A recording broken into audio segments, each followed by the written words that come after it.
everyone. So today we will start the new chapter and the name of the chapter is Ruling the Countryside. Let's begin the chapter. Chapter 3, Ruling the Countryside. Learning objective. Through this chapter, we will be able to know about systems of land revenue collection, growth of commercial crops, commercialization of agriculture, peasant revolts. Let's start. The economic policies of the British government in India brought about many changes in agriculture, industry and trade. अब जो British की economic policies थी उसमें बहुत सारे changes आए agriculture में, industry में, ट्रेड में. ये policies they had by and large and worse impact on the life of Indian people as their only aim था कि वो ब्रिटिश इकोनॉमिक इंटरेस्ट को प्रमोट कर सके. एक natural consequence to the British rule था economic exploitation of country. System of land revenue collection. अब जो ये लैंड रिवेन्यू कलेक्शन के सिस्टम था, ये इसमें क्या होता था? इवन दो इंडस्ट्रियल रिवॉल्यूशन जो था वो प्रोग्रेस में था क्योंकि इंडस्ट्री सेटअप हो रही थी इस टाइम पर इंग्लैंड में, तो एग्रीकल्चर जो था उनका mainstay of the Indians and chief source of income of government continue to be land revenue. Land revenue के थ्रू ही वो पेमेंट्स करते थे, वही उनका एक इनकम जनरेट होती थी.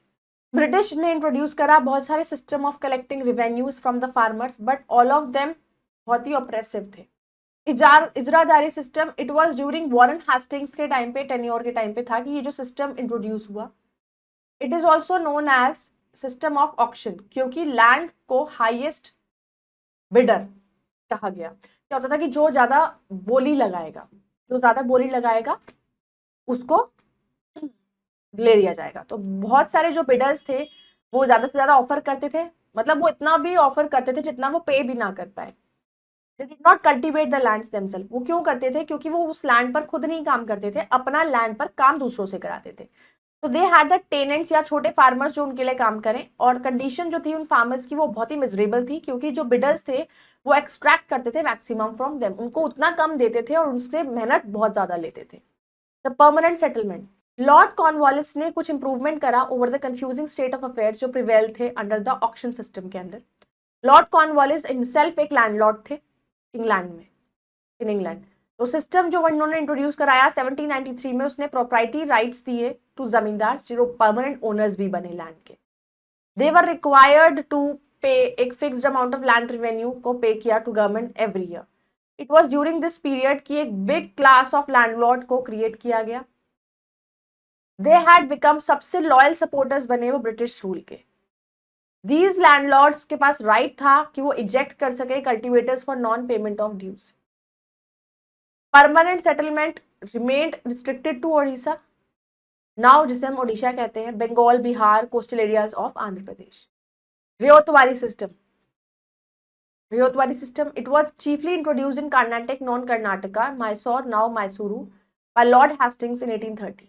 अंडर दिस सिस्टम कल्टिवेटर जो है वो ओनर थे ऑफ लैंड के एज लॉन्ग एज वो जब तक वो लैंड रेवेन्यू को पे कर रहे हैं, which was revise almost every 20 और 30 ईयर्स. तो system was not bad, but British revenue officers जो थे वो करप्ट थे और बहुत ही स्ट्रिक्ट थे इन रेवेन्यू कलेक्शन.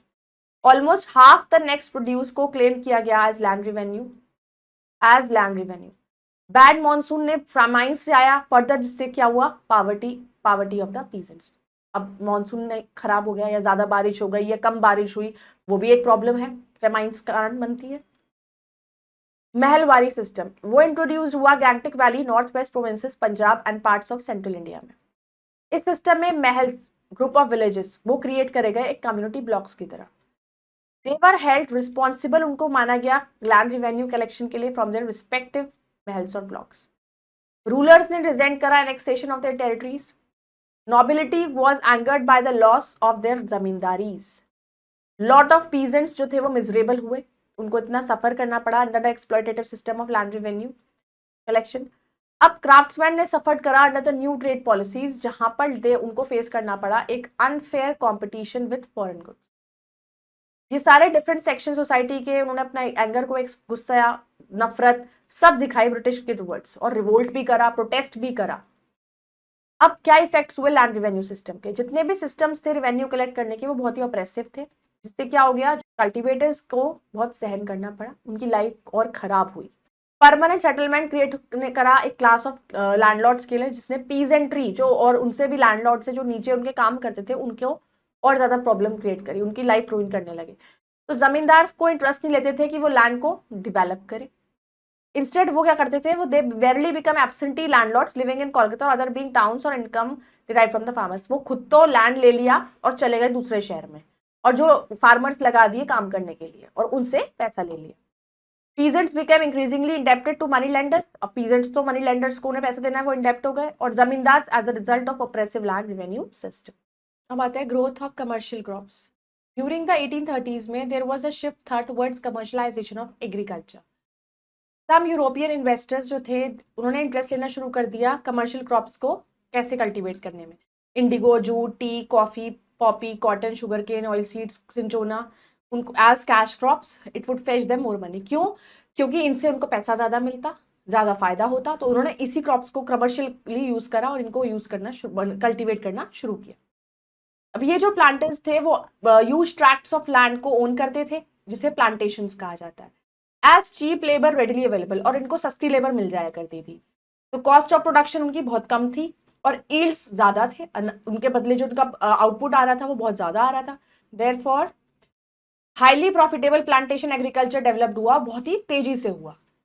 अब प्रोडक्शन ऑफ फूड क्रॉप्स ने सफर्ड किया रिजल्टेंटली, उसने क्रिएट करा एक स्कैरसिटी फूड ग्रेन्स का, जो एडवर्सली इफेक्ट करा उसने पीजेंट्री को भी एज वेल एज पूरी कंट्री को।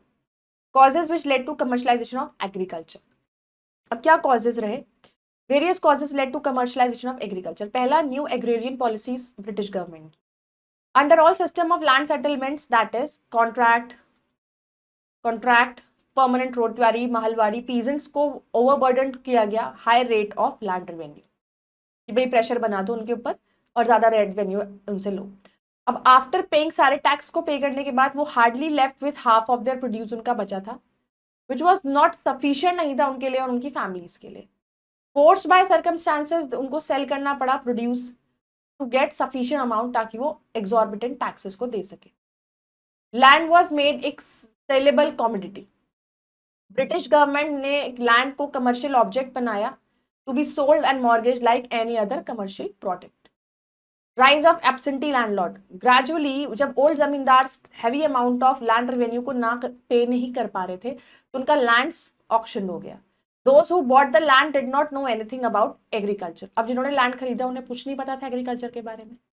Effects of industrial revolution in England और Indian agriculture. As a result of industrial revolution in England, England को जरूरत थी certain raw materials, large quantities में, from the colonies, especially from India.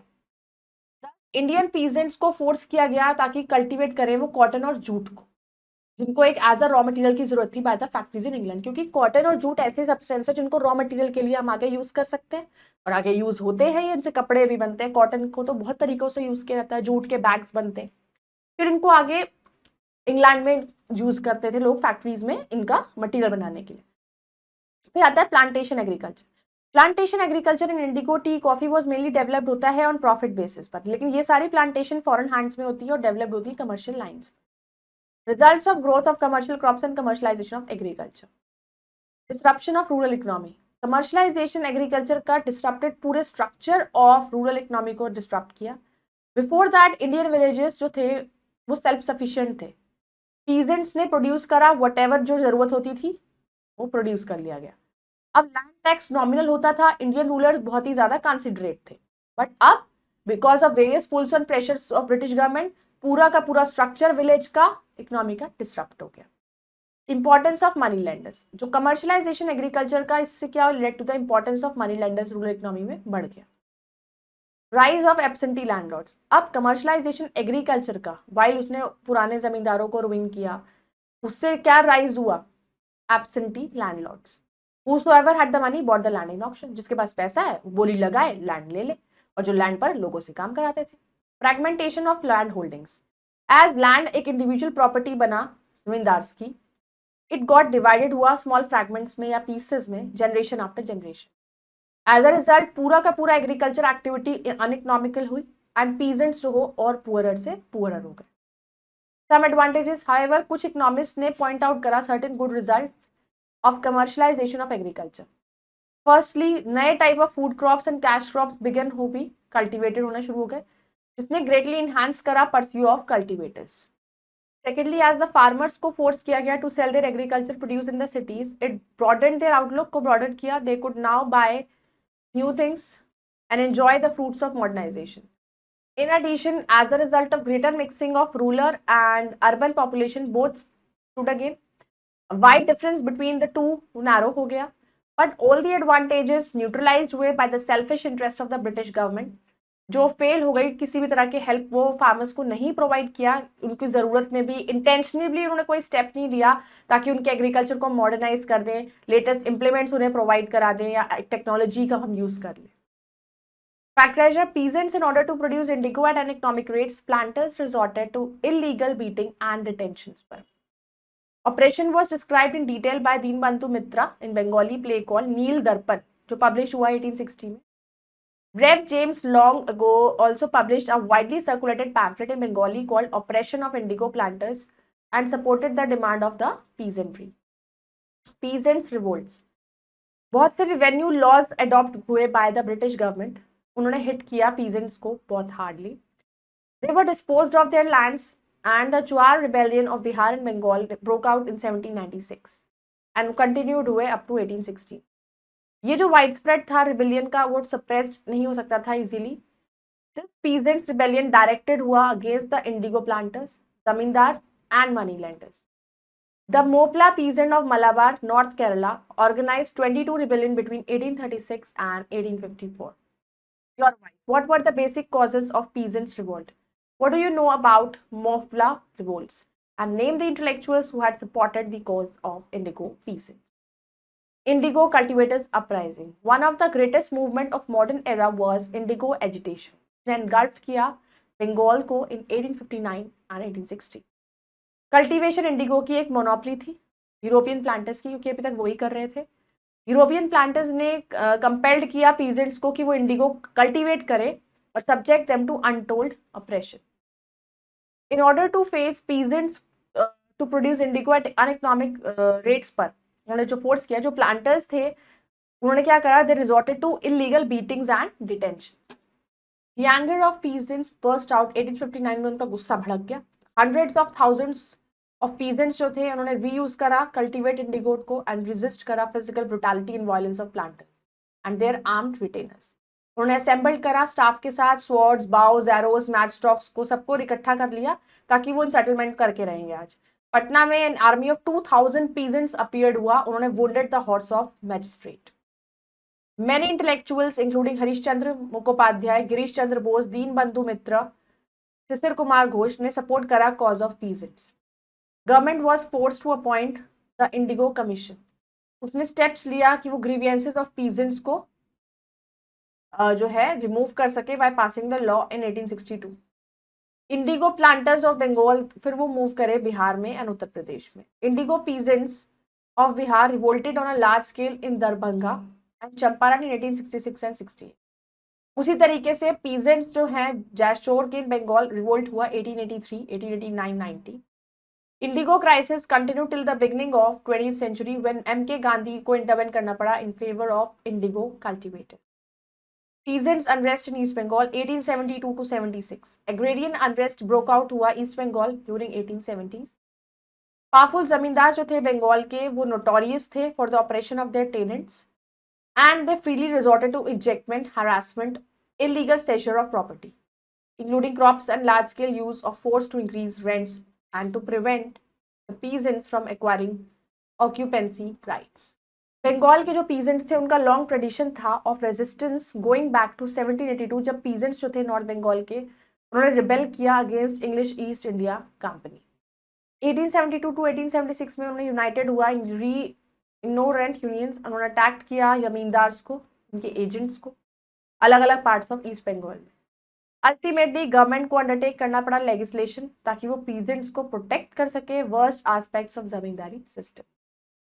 Letter development peasants agitation in Punjab. अब क्या हुआ बाद में, पीजेंट्स जो थे पंजाब के उन्होंने क्या करा, agitated and threaten to revolt शुरू करा, जो ये rapid elimination of their lands to the urban money lenders for failure to pay debts, उसकी वजह से उन्होंने रिवोल्ट किया. गवर्नमेंट ने वांट एंड कोई रिवोल्ट नहीं चाहती थी इन दैट प्रोविंस ने प्रोवाइड किया लार्ज नंबर ऑफ सोल्जर्स को भेजा ब्रिटिश आर्मी के इन इंडिया में. In order to protect the peasant of Punjab को बचाने के लिए Punjab land alienation act pass हुआ 1900 में as an experiment measure. Drain of wealth. अब after establishment of British rule के एस्टैब्लिशमेंट के बाद देयर वाज एक इनॉर्मस ड्रेन ऑफ वेल्थ था फ्रॉम इंडिया से ब्रिटेन. ये जो ड्रेन बिगिन हुआ डिकेड्स में following the battle of Plassey in 1757. There was a constant flow of India's wealth out the country with no returns at all. A British official carried करा home immense fortunes extract from Indian people. इस तरह के जो economic exploitation था and drain of Indian wealth था formed, वो integral part of the British policies को उन्होंने फॉर्म किया. The exploitative character of British rule and its harmful impact on lives of Indian, it led to rise of resentment and British feelings in the minds of people. उन्होंने बहुत कोशिश करी कि वो resist कर सके imperialist and colonist forces which had brought so much misery and hardships in their lives. Now let's do think and answer. Darken the correct circle in OMR sheet. The Rotwari system is associated with Hastings. The Molpa peasants of Malabar, North Kerala organized revolts from 1836 to 54. 23. Rotwari system was extended to Karnataka and Mysuru. In which of the following states was permanent settlement restricted to? Bihar. Fill in the blanks. Dash made the settlement permanent by the regulation in 1773. That was Cornwallis. Dash introduced the Ijaradari system. William Hastings. The Rotwari system was introduced in Karnataka and Mysuru at the instance of Lord Hastings.